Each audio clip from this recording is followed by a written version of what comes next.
Соңку сааттарга алынган кабарлар менен бөлүшөбүз. Мен Мирлан Айталы 11 каналынын түз эфириндемин. Саламатсыздарбы? Кыскача ал окуялардын мазмуну. Франциянын жаңы президенти болууга мүмкүнчүлүгү артталган талапкерлер белгилүү. Экинчи айлампага өткөн талапкерлер таптакыр эки башка көз карашта. Экөөнүн бирөөсү өтсө, Францияда эмне өзгөрөт? Айырмасын түшүндүрүп беребиз. Бул арада Кыргызстанда иммунизация жумалыгы башталды. Дарыгерлер жазалды иммундук системаны бекемдөө үчүн эмдөөдөн өтүү керектигин эскертишет. Ал эми Кыргызстанда менин Кыргызстаным туристтик медиа долбоору старт алды.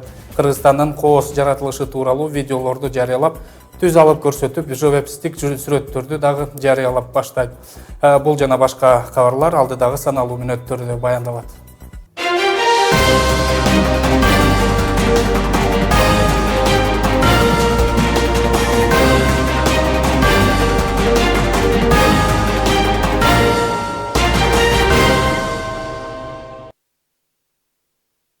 Кабарлар менен баштасак, жекшембиде Францияда өткөн президенттик шайлоонун алгачкы туру болуп, эки талапкер алдыга суурулуп чыкты. Алар Эммануэль Макрон жана Марин Ле Пен.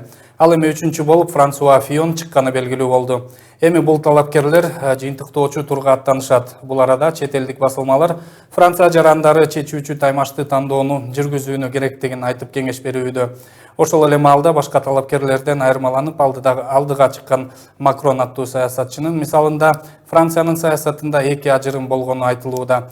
Кесиптешим Айгерим Жаныкул мына ушул өлкөнүн саясатында күтүлөт деп жаткан өзгөрүүлөр тууралуу айтып берем деп турган кези, Айгерим, мен билишимче Франциядагы шайлоонун тегерегиндеги интрига, анын үстүндө биринчи турга чыккандар тууралуу маалымат чет элдик басылмалардын көңүл чордонунда болуп жаткандай. Мисалы, Макрон аттуу саясатчыны ала турган болсок, анын биринчи орунга чыкканы күтүлбөгөн жерден болгону айтылууда. Буга эмне негизделип жатат? Рахмат, чын айткандай эле, өзүңүз бул мындай Франциянын саясатында буга чейин болуп көрбөгөндөй мына ушундай өзгөрүүлөр болуп жатат дегенде көбүнчөсү чет элдик басылмалар жазып чыгышууда. Алардын кезеги менен бир аздан кийин баяндап өтөлүп, бирок жалпысынан ошол жекшембиде өткөн биринчи айлампада 11ге жакын 11 талапкердин арасынан башкалардан айырмаланып эки талапкер алдыга оозду. Өзүңүз санап өткөндөй биринчи кезекте эле Макрон туурасында айта турган болсок, бул евро биримдикке болгон көз карашы оң, анан Германия менен алаканы жакшыртабыз деген позициясы менен башкалардан айырмалангандыгы айтылууда. Беле кетсем, өзүңүз жана Фион туурасында айта кеттиңиз, бирок 4-чү талапкер оңчул премьер-министр Франсуа Фион туурасында буга чейин президент болуу мүмкүнчүлүгү көбүрөөк деп айтылып келген. Ошол шайлоо маалында, шайлоого болгон даярдык маалында.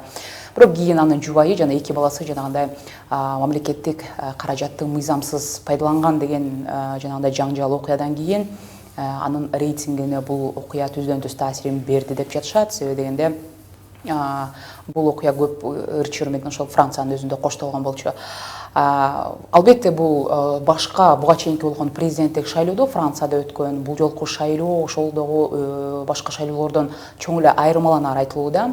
Себеби дегенде 10го жакын баары бир талапкер катышканы менен жана биринчи айлампада эки талапкердин алдыга озгону менен деле экөөнүн бирөөсү жакын арада кайсы бири президент болот деген так кесе баягы болжолдуу же болбосо конкреттүү түрдө жооптор деле айтыла элек. Бирок ошол учурда албетте өзүңүз туура белгилеп өткөндөй башка чет элдик басылмалар, айтсак ошол эле Германиянын өзүндөгү жергиликтүү басылмалар биринчи орунду ээлеген Эммануэль Макрон туурасында айтып жазып жатышат. Себеби дегенде анын биринчи орунга чыгышы бул күтүлбөгөн жерден деген жүйөсүн келтирүүдө. Себеби дегенде башка талапкерлерге байланыштуу бул кишинин баягы президент болуп калса, эгерде Франция негизи өзүндө багыл ажырым пайда болушу мүмкүн деген дагы божомолдорун жазышууда. Милан кечиресиз, мен кошумчалай кетейин. Эки талапкердин жакын арада эле бул эмне үчүн баягы жогоруда биз белгилеп өткөндөй программасында асма менен жерде айырмачылык бар. Анын себебин билүү үчүн ошол тарапкерлерге кайрылып жаткан сөзүн угууну сунуштайм. Мен туура 15 күндөн кийин силердин жана жалпы Франция элинин президенти болуп калууга үмүттөнөм. Жөн гана президент болбостон өз мекенин сүйгөн патриот мамлекет башчы болуу кыялым. Мен чыныгы патриотторго кайрылгым келет. Алар кайсыл жактан болбосун, теги кандай болбосун, койулган чектен ашып, ашыкча сезимдерди артка калтырып, өлкөнүн жогорку кызыкчылыктарын, өлкө кызыкчылыгын ойлоого чакырам. Айгерим, аттуу баштуу басылмалар Франциянын саясаты түп тамырынан бери өзгөрмөй болду деп божомолдошууда. Балким келечектеги президент аныкталган соң, албетте, Евробиримдиктин тагдырына да түздөн түз таасир этерин да эстен чыгарбаш керек. Кантип жана бул канчалык реалдуу? Ооба, бул биринчи кезекте ошол чет элдик басылмалардын жазышына караганда, бул жалпы эл аралык жанагы сиз айткан НАТО, ошол эле Евробиримдик сыяктуу уюмдардын бул Франциянын өзүнүн катышуусуна болгон түздөн түз таасирин берет деп жатышат. Бирок ошол эле кезде бул ирет ошол Франциянын өзүндөгү президенттик шайлоого болгон талапкерлердин программасында баягы бөтөнчө бир конкреттүү түрдө ким кайсыл жактары туурасындагы так кесе көз караштарын байкоо болот. Жогоруда биз айтып өткөндөй Макрондун программасында мисалга алсак Евробиримдикти жактап жатканын эске алганда, бул Франциянын буга түздөн түз болгон таасирин арттыруу, ошол эле учурда жакшы алака түзүү, эл аралык аренада бул өлкөнүн багы даражасын көтөрүүндө багы өзүнүн максаттарын айтып жаткан кезде, талапкерлердин же болбосо француздар өздөрү бул талапкерлердин программасы менен таанышып жаткан маалда эң биринчи кезекте бул ирет президенттик шайлоого катышкан талапкерлер багы олуттуу деле бир өзгөрүүлөр эмес, алдыда өзлөрүнүн өз кезегинде президент болуу жаатында Франциянын өзүндө кандай өзгөрүүлөр болот дегенге көбүнчөсү шайлоочулар ошого көңүл буруп жатат деп айтып жатышат.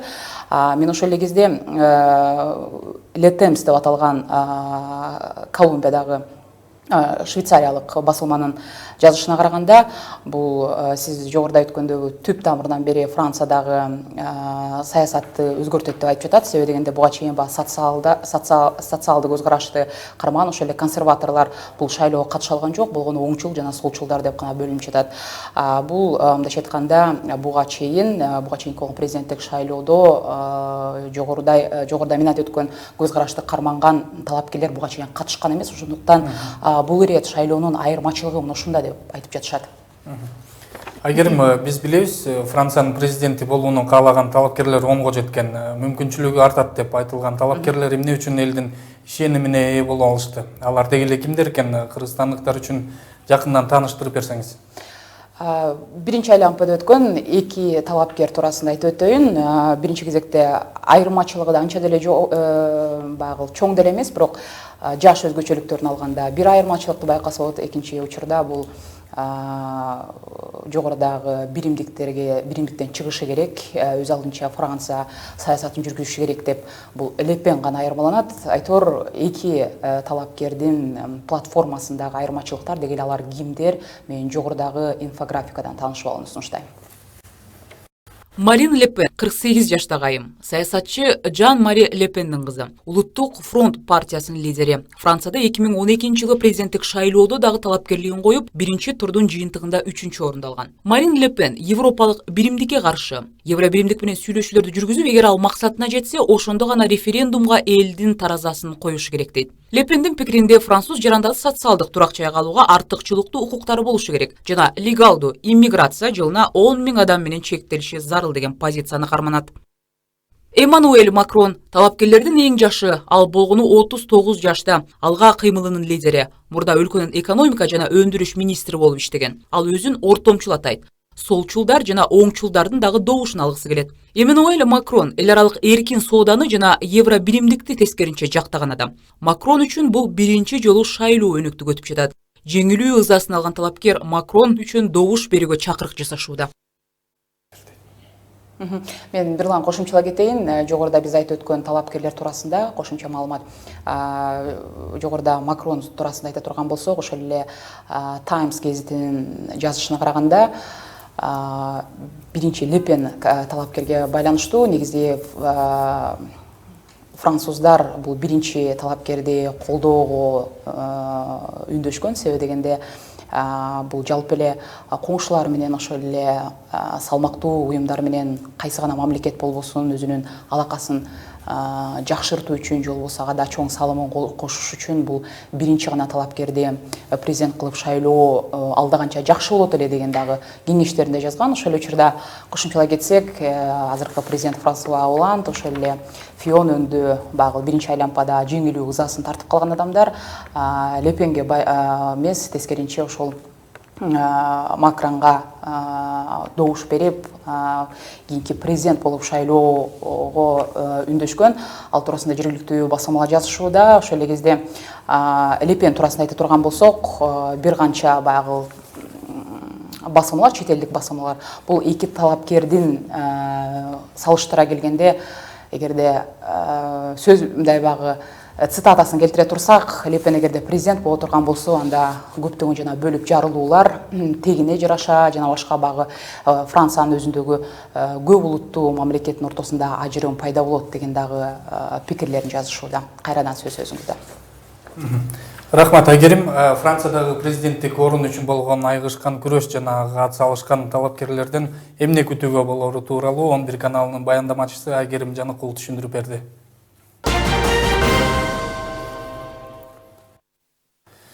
Кыргызстанда эмдөө жумалыгы башталды. 50дөн ашуун дарыгерлер өлкөнүн түштүк аймактарында, Нарын облусунда жана Бишкектин айрым жаңы коңшуларында жашаган жергиликтүү тургундарга акысыз эмдөө жүргүзүшөт. Иш-чара эң татаал деп эсептелген 9 оорудан каршы колдонулат. Медицина кызматкерлеринин айтуусу боюнча эмдөөнүн жыйынтыгында дүйнө жүзү боюнча 3 миллион адамдын өмүрү сакталат. Ал эми Кыргызстандагы бул жумалыктын башкы максаттарынын бири коомго эмдөөнүн пайдасы тууралуу түшүндүрүү иштерин жүргүзүү. 24 апрелден 30 апрелге чейин бул иммунизация күндөрү жүргүзүлөт. Бул болсо 50 дүйнө жүзү боюнча 50 мамлекетте бирдей одновременно ушу жүргүзүлөт. Бул жагынан элдин саламаттыгын эгерде ойлосок, бул бизге абдан чоң маани берилиш керек да. Бул жагынан ошо мен айткан эл аралык уюмдар чоң жардам берип атат. Муну ийгиликтүү өткөзүш үчүн бүгүнкү күндө ден соолук, айылдык ден соолук комитеттер бар. Бул 2000ден ашык айылдык ден соолук комитеттер бар. Бул болсо элдин арасында түшүндүрмө иштерин жүргүзөт. Бирок ошол эле маалда Кыргызстанда калктын эмдөөгө болгон күмөн саноосу да жок эмес. Айрым ата-энелер диний көз караштан улам да эмдөөнүн курамындагы заттарды эске алып, балдарын эмдөөдөн, эткөрүүдөн баш тарткан учурлар болгон. Ошол эле учурда медицина кызматкерлери коомдун эмдөөдөн массалык түрдө баш тартуусу эпидемиологиялык жаатында курч кырдаалга алып келиши мүмкүн дешет. Азыркы күндө канча ата-эне өз балдарын эмдөөгө макулдугун берген эмес, белгисиз.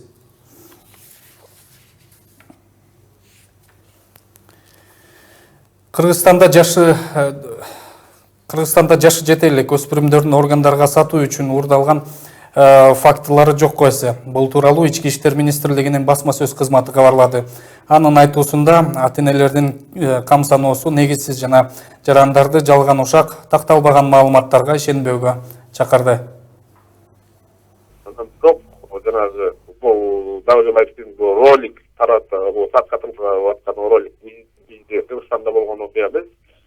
Анан тышкары жанагы органга сатылып атат деген сөздөр бул өзү эле бирөөнүн оюнан чыгарып аткан сөздөр. Эске сала кетели, акыркы күндөрү социалдык тармактарда жашы жете элек өспүрүмдөрдү уурдоо аракеттери көрүлгөн видео тасмалар тараган.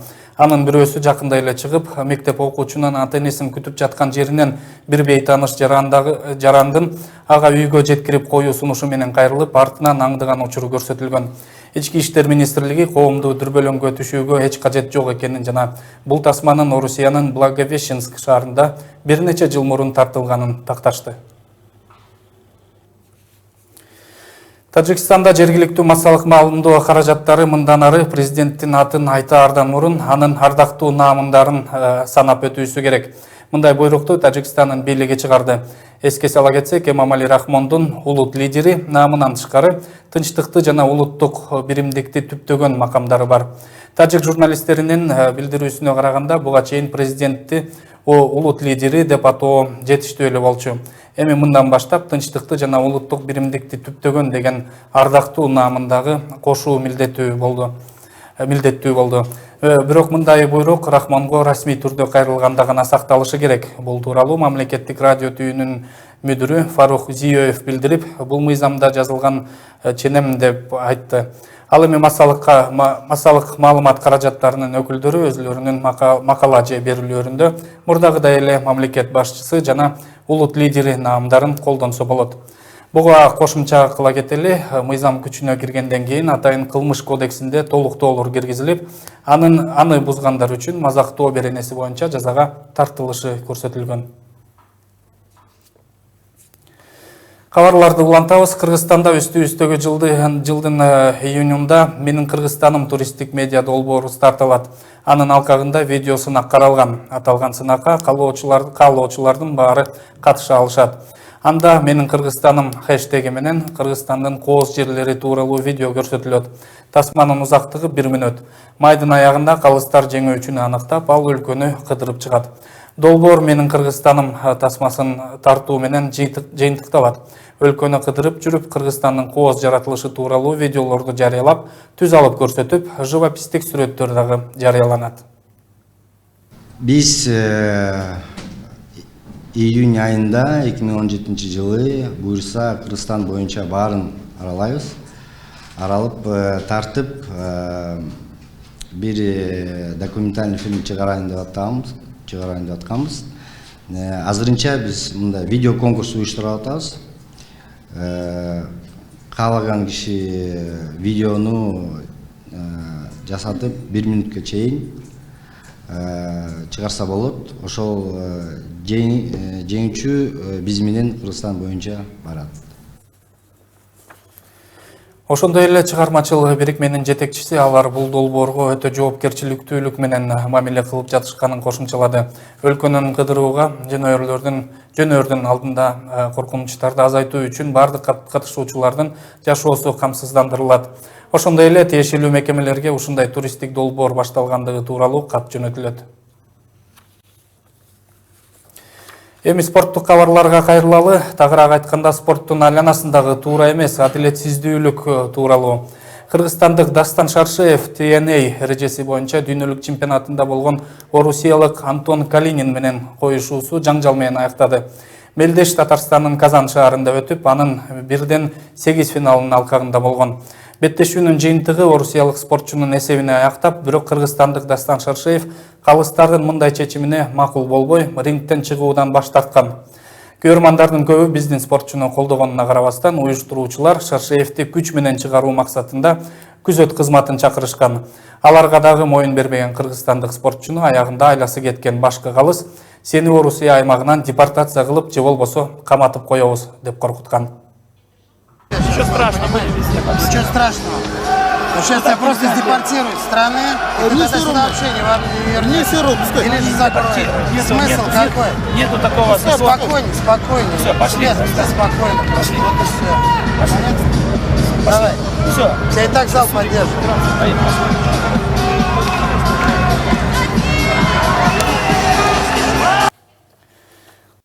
Бир нече жолу сурангандан кийин Шаршеев микрофон аркылуу көрөрмандарга кайрылып, алардын өзүнө жан тарткандыгын белгилеп, калыстардын чечими акыйкатсыз болгонун белгилеген. Кийинчерээк кыргызстандык спортчу өзүнүн айткандары тууралуу кайрылуу жасады. Анда ал эрежелердин одуно бузулганын, апелляция менен уюштуруучуларга кайрылганын, бирок андан эч кандай майнап чыгаарына көзү жетпестигин айтты. Мындан тышкары Шаршеевди полиция кызматкерлери дагы чакырып суракка алганын кабарлаган.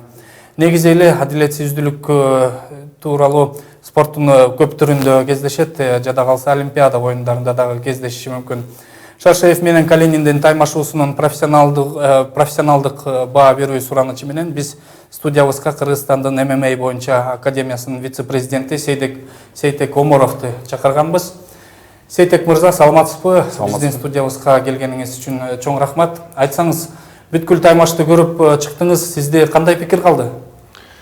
Биринчиден айта кетчү нерсе, мындай фактыларды четке түртө албайбыз. Мындай адилетсиздүү чечимдерди башка турнирлерде эле көрсөтүп жүрөт, бирок мага судьялардын чечими кызыктуу факт алып келди. Анткени TNA версиясы өзү рейтинги салыштырмалуу чоң эле турнир. Биринчиден айта кетчү нерсе, бул эң биринчиден алардын рейтингине мындай жаман факт, рейтингди чүрүүчү факт деп койсо болот да. Айта кетчү нерсе, мен видеону карап чыктым. Биринчи, экинчи раундда эки спорт чебер бири-бирине равный бой болуп атты. Үчүнчү, төртүнчү раундда Дастан спорт чеберибиз активдүү кыймыл аракет кыла баштады десек болот. Үстөмдүк кылды деген эмеспи?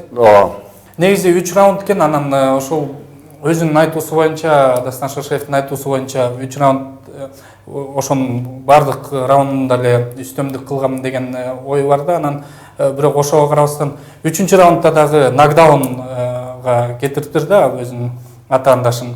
Ошого карабастан дагы 4-чү дагы бир кошумча дагы бир раунд эметишиптир, коюшуптур. Ошого көз карашыңыз кандай? Ошонун жыйынтыгында да утулуп калып атат да. Бул ММА версиясынан тышкары, бул көбүрөөк К1 версиясына жакын болуш керек. Бул спорт турнири. К1 Муайтай полный контакт деп коет, болевой приемдор жок. Бул жерде нокдаун көп нерсени, көп очкону берет деп ойлойм. Судьялар ошо менин оюм боюнча 4-чү раунд бергени өзүнүн спорт чеберине шанс бергени деп ойлойм. Айтсаңыз, ушундай калыстардын адилетсиздүүлүк чечим чыгарышы менен кантип күрөштүү болот? Негизи эле мындай дагы турнирлерде эмес, негизи олимпиадада деле, дүйнөлүк чемпионаттарда деле ушундай менен кыргызстандык спортчулар кездешип келет да. Деги эле мындай көрүнүштөр көп эле, мындай сиздин спорт түрдө. Мындай көрүнүштөр көп эле, андай фактылар көп эле, өйдө айтып кеткендей. Бирок бун менен күрөш алабыз деп катуу чечим кыла албайбыз, анткени өзүнүн өлкөсүндө өткөрүп аткан турнир, өзүнүн күйөрмандарын карап туруп ушундай чечим кылып койгон фактылар көп. Бирок өзүнүн ушул турнир өзүнүн рейтингин сыйласа, мындайга жеткирбеш керек эле да. Айтсаңыз, негизи эле акыркы учурда ММА ушул эрежес таймаштардын акыркы жылдары Кыргызстанда өнүгүүсүн байкап жатабыз да. Азыр кандай иштер жүрүүдө жана алдыда кандай пландарыңыздар бар? Азыр буюрса биздин жеке академия ММА катары эле айтпасак, башка биздин коллегалар көп эле аракет кылып атат. Биз дагы өз тарабыбыздан аракет кылып атабыз. Биздин баарыбыздын эле максатыбыз Кыргызстандын желегин башка өлкөдө желбиретүү, көтөрүү. Анан эң чоң максатыбыз ошо рейтинги чоң турнирлерге, Bellator, UFC турнирлерине биздин спорт чеберлерибизди жиберүү. Ал иш аракеттер боюнча буюрса жакшы 2016-жылы жакшы иш аракеттерди кылдык. 2017 ушул быйыл дагы көп максаттар болуп атат, ал да ишке ашат деп ойлойм. Негизи жаш спортчулар арасында кандай иш-чара жүрүүдө сиздер тараптан? Жаш спортчулар быйыл бул тенденция деп коет, бул ММА чөйрөсү Кыргызстанда буюрса Центральный Азияда жакшы результаттар көрсөтүп атат. Аны менен результаттын артынан бул спорт менен кызыккандар көп, жаш жигиттер катышам дегендер көп. Аны менен атайын спорт клубтар ачылып атат.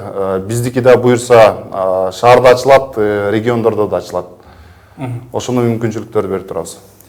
Сейтек мырза, рахмат. Маегиңизге Кыргызстандын ММА боюнча академиясынын вице-президенти Сейтек Оморов 11 каналынын бүгүнкү коногу болду. Ийгилик каалайбыз сизге. Сиздерге да рахмат. Башка кабарлардан жекшемби күнү Борбор калаанын Жеңиш аянтында салтка айланып калган мото сезондун ачылышы болду. Иш-чарага Орусия, Казакстан, Тажикстан жана Өзбекстандан келген 100гө чукул спортчу катышты. Бишкек шаарынын мэри Албек Ибраимов байкерлердин мото жүрүшү маалында квадроцикл айдап өттү. Жеңиш аянтында мотоспорту боюнча спортчулар өз өнөрлөрүн тартуулашып, мындан сырткары иш-чара майрамдык концерт менен коштолду. Уюштуруучулар жүрүшү тууралуу 11 каналына буларга токтолушту. Пробуйте, не бойтесь. Биз Кыргызстанда бул иш-чараны жыл сайын өткөрүп келе жатабыз. Бул шоу мотоцикл жана авто сүйүүчүлөрдүн коопсуздугун камсыздоонун, анандагы аталган спортту жайылтууну көздөйт. Албетте мотону сүйүүчүлөр үчүн көптөн күткөн иш-чара десек дагы болот. Бул канчалык адреналин алып келерин эки дөңгөлөктүн үстүндө жүргөн адам гана түшүнө алат. Бирок барган сайын биздин арабыз кеңейип, биздей болуп мотоцикл менен ооругандардын саны дагы арып баратат. Биз буга кубанабыз. Мына ушундай кабарлар менен азырынча берүүбүздү жыйынтыктап турабыз. Кийинки сааттарда кабарлардын жаңы жана чыгарылыштары менен таанышып туруңуз. Аты жөнүм Мирлан Айталы, амандыкта учурашалы.